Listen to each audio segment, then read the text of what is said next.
Soalan daripada Ridercraft. Dia tanya apa beza kad Berliung SR daripada Cycle Fury dan juga Quest Adventure. Soalan yang menarik tu. Jom kita tengok apakah perbezaannya. Yang pertama, kita ada pack Cyclone Fury. Cyclone Fury ni adalah kad MGC Malaysia. Jom tengok kad apa yang ada. Yang pertama, kita ada Gopal, diikuti dengan Bobo Boy Daun. Seterusnya, kita ada kad sokongan Tom Yam Sakti, diikuti dengan Bobo Boy Taufan. Patutnya ada satu lagi. Okey, lepas kita ada Bobo Boy Berliung SR. Sekejap, patutnya ada Adudu. Melekat pula. Okey, kita ada Adudu. Okey, untuk pack Quest Adventure pula, ini sebenarnya adalah kad versi Indonesia. Tengok apakah perbezaannya. Dalam ni kita ada Adudu. Artwork dia pun beza ya. Quest Adventure dan Cycle Fury ada artwork yang berbeza.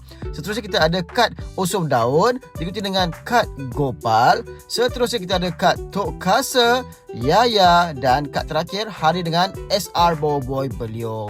Dari segi finishing pun kita boleh nampak versi Indonesia dan Malaysia ada dua finishing yang berbeza. Selain itu, HP dan attack pun lain. Kalau Indonesia, HP 260, attack 220. Manakala versi Malaysia, attack dan HP 300. Selain itu, yang pasti apa yang bezakan kad ini adalah dari segi teks, kad dan juga kartu. Kad untuk Malaysia, kartu untuk Indonesia.